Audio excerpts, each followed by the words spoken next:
Do you have your Bibles with you? I hope you do. Hope you open up to Psalm 139. If you think about the human condition, all of us at some way or another, we're really scared of being unnoticed. We are afraid of being unnoticed at some level. When in high school, students, they're the worst at this, right? Because they're terrified of being noticed, but yet they really want attention. They kind of want both. They don't want negative attention, they want positive attention. But adults are very similar. It's the human condition. Everybody wants validation. We want to know that someone noticed us. They've done experiments where people they do experiments where people they say, avoid that person to see what it feels like for a day. It's horrible.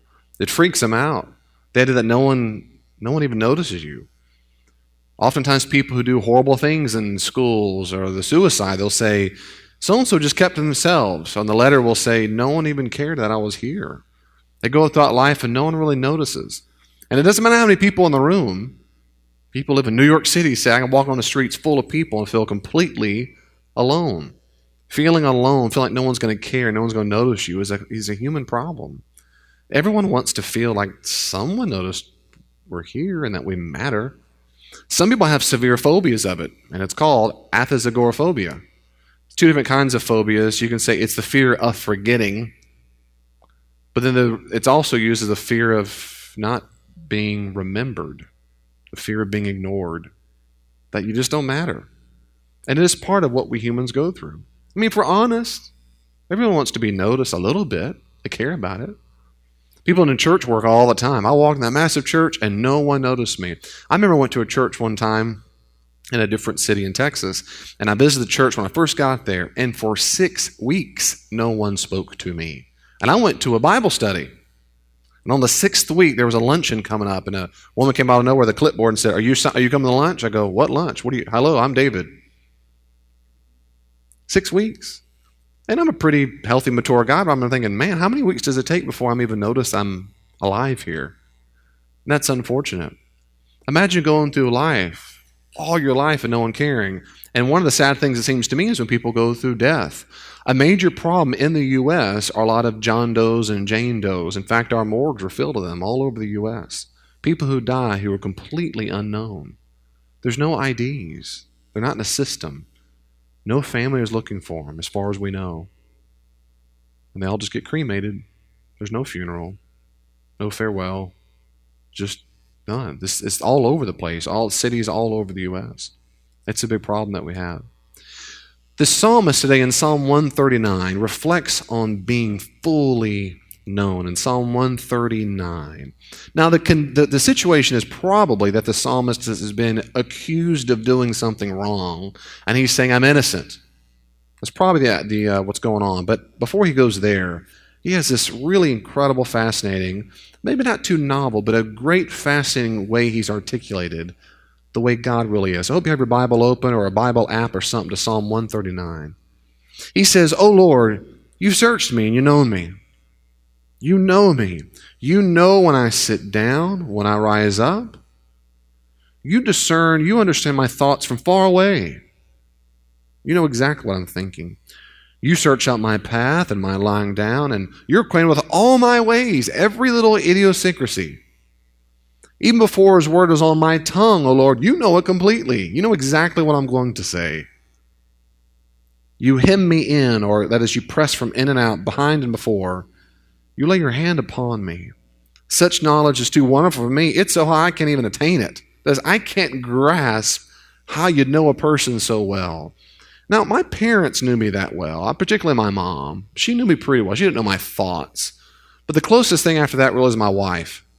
She'll complete my sentences sometimes. It's cool and creeps you out, like saying, like, I know you. That's one of her phrases. I know you. And it took some time, I'll be honest. How long did it take before, if you're married, it took a while before you left the door open when you used the restroom? It takes a while. It took a brother a long time, Bert. I'll be honest with you. Tell, like, come on now. I'd go hide. If I had an outhouse, I would do that with 14 doors. They'd leave me alone. My kids wouldn't leave me alone, Sharon. They would literally, I would shut the door and lock it. Now, they've been playing out backyard for hours, but when I shut that door, it's code for running and seeing what Daddy is. And so they would go and bring their chairs up. We have pictures. They'd bring little baby chairs up and sit there in front of the door. And they'd put their fingers under the door. Leave me alone. Dad needs some privacy. Elaine, get a camera quick. No. Get your parents on Skype. Bring the dog in. There's something, I don't want you to know everything. And then eventually you just give up. You just give up sometimes. And so some people know me really well. Some people know me really well, and that's cool. The psalmist here, of course, says, God knows us perfectly well. In the ancient world, Mediterranean gods, the Canaanites, the Egyptians, and so forth, they could talk about the gods knowing all things. But really, when you read the narratives, what they really often talk about are gods who are they don't know everything. They're not omniscient. The gods will fight each other. They bicker back and forth. They have to communicate because the gods don't know everything. Now, the psalmist here isn't just talking about God knowing everything about everything, though that is true. God is omniscient. The psalmist is reflecting on the fact that God knows everything about him, and it would have been a him. I think it'd be her. That's fine for today. God's knowledge of me is absolutely complete. He knows everything. He knows everything about me. I remember when I was in high school, I wish I knew the date because it really changed my life. I remember I was junior or senior in high school. It probably one early senior, I bet. And it was the week I used to go to live in church. I mean, I lived there all the time. On Sundays, I was there from Sunday morning till about noon or 1. I'd go home, eat lunch, and come right back for handbells, then choir, then Bible study. Then I loved it. I was there every Wednesday night. But during the week, if someone asked me, is God with you where you go? I would say, sure.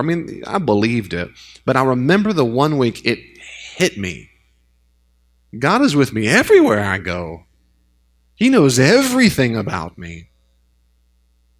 And I remember at Sunday nights we had a prayer, praise, and request time before this, the Bible study started. I remember raising my hand going, this week it really hit me. That was a novel thing for a teenager. I remember thinking also, the God I'm praying to right now, in the second in the youth group, that's the same God who spoke to Moses. Abraham. And all of a sudden, Lexi, the Bible, the God of the Bible, wasn't just abstract old dude. He was a living presence all of a sudden. I believed him. I was a Christian since I was 6 or 7, but all of a sudden, it really hit me. He really knows. When I'm in math class and whatever class, and I'm in band camp, and now part of me might go, oh Lord, I don't want you to know everything about me. And I don't, but he does. And the psalmist isn't reflecting on sinfulness. That was last week when we talked about Psalm 51. Here he's reflecting on how that's a good thing, that he knows everything about himself. The psalmist saying, we would say he still knows everything about us. Everything. The Apostle Paul said it this way to the Corinthians. He looked forward to the day when we'll see him face to face. Paul said, for now we see in a mirror indirectly, but then we will see face to face. Now I know in part, but then I will know fully, just as I have been fully known. He has always known every bit about you. Jesus encourages disciples several places, and one of the times he encourages the disciples to not be afraid to be his disciple in the face of persecution. Listen to what Jesus said. He talks about how much God the Father knows them. Jesus said, don't be afraid of them. First Christian, for nothing is hidden that will not be revealed, and nothing is secret that will not be made known. That is, in the end of all time, it's all going to be manifest, what we went through, and who harmed us, who did wrong, and what we did too. What I say to you in the dark, tell in the light. And what is whispered in your ear, proclaim from the housetops. Do not be afraid of those who kill the body, but cannot kill the soul. Instead, fear the one who's able to destroy both soul and body in hell. That is, you be more concerned about what I can do to you, not what they can do to you. Aren't 2 sparrows sold for a penny? The point is they're worthless. Yet not one of them falls to the ground apart from your Father's will. That is, he knows all about it. Even all the hairs on your head are numbered. So don't be more afraid. Aren't you more valuable than the sparrows? As one wife told me after the first service, she looked at her husband and said, I can tell you right now, 4. I counted his hair. There's 4 hair left. I said, there's more than 4. I said, okay, God knows your hair follicles on the head. Jesus is saying that. God the Father knows everything about you. He knows the hair on your head. When we struggle, when we're at work, we're at home, and our joys and our depressions, God is not absent. He's not absent. You don't have to beg for God to wake up. Please listen to my prayer. Please be aware of what I'm going through. The psalmist here is saying that can't happen. He's right in the midst of what you're going through. Do you ever think about it this way? God, the Father, Son, and the Spirit, they really do genuinely know your name. Not just in a knowledge, a propositional fact, like I know all names of all humans, but I know you. He knows your name is Sherry. He knew you before you even got a name. He knew that you would have that name, rather. He knows it. When I pray, he says, Aaron, good to hear from you. When we go to God, it's not an abstract, oh, Godeth and heaveneth, how do you want to heareth my prayereth? Because he's got to hear it. No, talk to me. I was listening to your thoughts before you started praying. Just talk. What's it like to go through life knowing the hairs are hair numbered? And what's it like to go through life knowing that we don't matter at all? That no one knows our name. Princess Diana's brother is Earl Spencer, and he married an American woman, good for her, named Karen. They had a baby not too long ago. And Karen Gordon does a lot of work throughout the world in orphanages.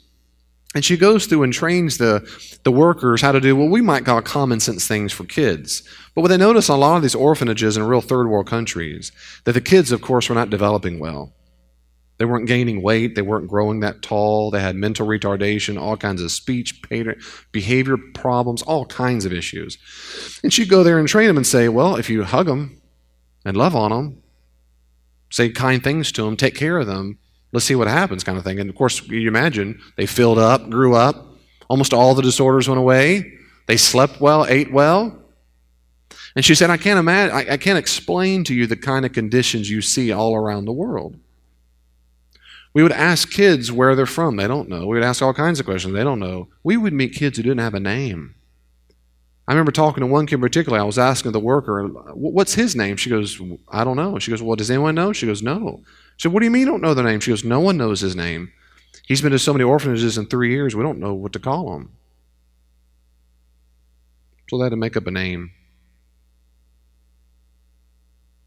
No one knows who he is.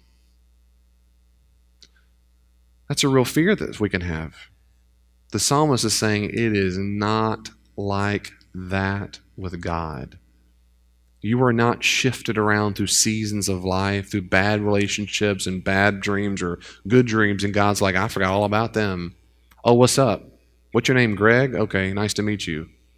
It doesn't happen ever that way. Ever. The psalmist says, not only does he know me, know my thoughts, he's everywhere I go. Look in verse 7. He's pondering rhetorically, where can I go from your spirit? Or where can I flee from your presence? The answer, of course, is nowhere. He gives some expressions in verse 8. If I ascend to heaven, you're there. If I make my bed in Sheol, you're there. If I take the wings of the morning and settle at the farthest limits of the sea, that's east to west, even there your hand shall lead me, and your right hand shall hold me fast. If I say, surely the darkness shall cover me, and the light around me become night, even the darkness is not dark to you. The night is as bright as the day, for darkness is light to you. The point is, you can still see there too. I've shown this image before, and I'll always show it because it's still true. Ancient Hebrews thought of the universe like this. It was very small. You had three kind of layers. You had the below the earth called Sheol. That's where the abode of the dead were. That's where they had. And they had pillars, and beneath all the pillars are the great deep of water. That's down below. And that's what he's saying. Even if I go way down below, you're still going to be there. If I go up a little bit to the heavens, the skies, you're still there. If I go to the third layer, way up higher where you are, of course, the heavenly realm, of course he's there. The psalmist is just saying, though we have different kind of view of science, scientific conclusions, his point is still the same, which is, I cannot escape your presence. And he's going east to west. If I go the wings of the dawn all the way out to the sea, if you're Palestinian, if you go west, what do you see? You see the ocean. They're on the seacoast. So if I go east to west, as far as I can go, I'm going to go there, and guess what? Your right hand can be right guiding me. I cannot escape your presence. Now, some people, that's just, especially atheist skeptics, oh no, that's creepy. I don't want him going everywhere I go. That's not the psalmist's point, and no Jew thought that, and I would dare say no Christian would think that. It's much more akin to being a loving parent. Unlike the other gods who live here and go there and dwell there, God, in the ancient world, they thought he dwelled mostly, or his presence is mostly found in the temple, but his presence everywhere you go. Like a loving parent. When my kids are real little, when Hayden was a baby, we were always around him. Always. Even so much he slept in a crib in our master bedroom. Elaine was hard to get him out of her sight for months. Now, he woke up every 2 hours for 9 months. So that stunk. I wanted him to put him in the garage, but she wouldn't let me. I said, if he'll sleep, look, there's food and water. They're made. They're gerbils. They lick the thing. She wouldn't let me. What kind of parent am I? I wouldn't do that. I don't do it. No matter how much Benadryl we gave him, he would not. Just a joke. Sorry, Sherry. We didn't give him Benadryl. What kind of parent? Sorry. He did wake up every 2 hours. But we didn't leave his presence. He was always there, and he grew up, and that was good. It was good. And Julia, too, kind of. And then as you grew up, everywhere he went, right, diapers, whatever it was, we're there. We're a present help. We're always there. We want to be there. And that's how it's supposed to be. A lot of parents don't stop doing that. They grow up. Now their kids are this tall, and they're like, come helicopter parents. That's not healthy. They don't get out of the mindset. But you're supposed to do that when they're real little because they're helpless. They're the most advanced little creature of all the creatures in the world, and they're the most helpless. And we have to be there beside them to help them, to feed them, to drink, wash, bathe, whatever. The psalmist saying it's like that. I can't run from here to there. I can go from this room to that room, no matter where I go. You can put your hand and guide me like a parent would do his child. And my kids would do stuff sometimes that would hurt them, or they couldn't get the toy to just fit or whatever. And if they would have just asked me, I'd help them. Sometimes I say, baby, this way. Baby, come on. I'll help you. And when they leaned on my presence and acted like I was there all the time, it was good for them. It was good for them when they acted like I was there all the time. I was there all the time. They didn't always act like I was there all the time. And parents know the difference when you see your kids or grandkids make dumb choices. Why do they do that? I want to give them advice. I want to give them wisdom. I've been down that road. If they'll just listen. God says, the psalmist saying, God, it's like that with you. I can't go anywhere without you being there. That's good news. That's good news. He goes on and we're done. We're almost done.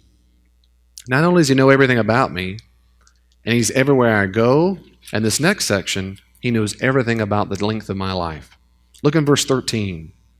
For you form it literally says in Hebrew, you form my kidneys. He also formed the other parts too, but his innermost parts. You knit me together in my mother's womb. I praise you. I'm fearfully and wonderfully made. Wonderful are your works that I know very well. I imagine the psalmist looking at his hands and feet going, man, look at this. My frame was not hidden from you. It means like a skeletal structure. Wasn't hidden from you when I was being made in secret, intricately woven in the depths of the earth. Now, I never called Elaine's bosom the depths of the earth because I wanted to sleep in the same bed. But that's the psalmist is saying the same way I don't have access to the inside of the earth. I can't dig down there and go see it. Just like the inside of a womb. Back then, they couldn't see inside. It's a metaphor. So it's secret to me, but it's not secret to you. You see what's going on inside the womb. They didn't have 3D imaging. Your eyes beheld my unformed substance. In your book were written all the days that were formed for me when none of them as yet existed. That's a common metaphor throughout all the ancient world. That is, God knows, as we're in a book or a document, He sees the beginning and end. He sees the beginning, and He knows exactly how long we're going to be on earth. How weighty to me are your thoughts, O God, verse 17. How vast is the sum of them. I try to count them. They're more than the sand. I come to the end. I'm still with you. He not only knows everything about me, which he does, and I can't escape his presence, which is good. And now he formed me from birth until death. He's intimately aware of that. Other gods might know in the ancient world, might know up to about a year in advance. But the Jewish author here is saying he knows everything when he weaved us like a basket weaver. Our unformed substance is what it says in Hebrew, in the womb. until we die. Did you know that everyone dies? But we're shocked when it happens all the times. Of course, because we're shocked because it happens at times we didn't want it to happen. It seems unfair to us. It seems unfair when our unloved ones die before we thought before their time. But notice how we say that like we're God. It was before their time. Well, how do you know that? See, the psalmist and the ancient people in the Bible say that's not happen. There's never a time someone dies and God goes, what just happened? What? Pete? Why didn't you let me know this is about to happen? Spirit, this is your fault. It never happens that way. Ever through the Bible. Ever. Ever. Whenever it does happen for you and me, the psalmist is saying God knew exactly when that time was coming. And just because we don't doesn't mean he was surprised. He knows us so well. He knows exactly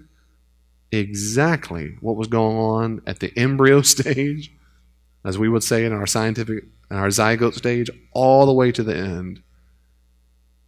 He's very aware. Sisters and brothers, there's never a season of life through which we go where he is not aware of what we're going through. There's never a season of life. And I've met too many people who are convinced I'm almost done. Stay with me. I'm convinced too many people who do not believe what I just said. David, you don't know what I was doing. I was sinning back then. Boy, back in college, I really left God. No, you didn't. You left God's ways, but you didn't leave him, because that's impossible.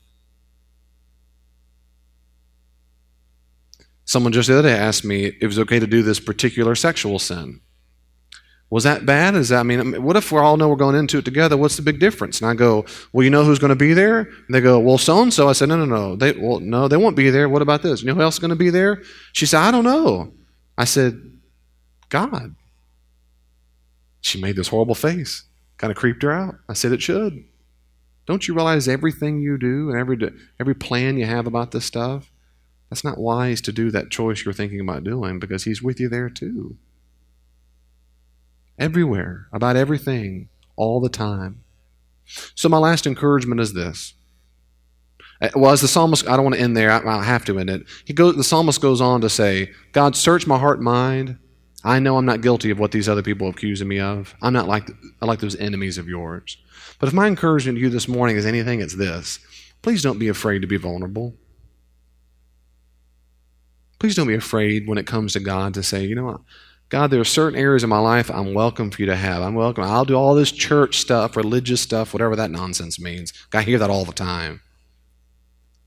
I'll give you parts of me. If anything the psalmist can do maybe rather this morning is to remind us, please be open. There's no locked doors. There's no shut doors in life. He already knows exactly what's going on. Why not just consciously admit it? I am utterly known by a loving God who wants to form me into the image of Jesus. That's a good thing. If I told my children, please don't shut me out. Please don't block. How many parents do it to the kids right now? And they blocked you out, and they shut you out, they didn't listen to your wisdom, and they're making bad choices. It makes us sad. If anything, the psalmist might remind us this morning is, man, I can't go anywhere, God. This is amazing. And it's a good thing not to be able to get away from his presence. So God, I give you everything, my imperfections, my sinful habits, whatever it might be. I want to be fully known. Much more than I want to be fully known even by my spouse or my best friend. I know you know me. And I want to act like that every day.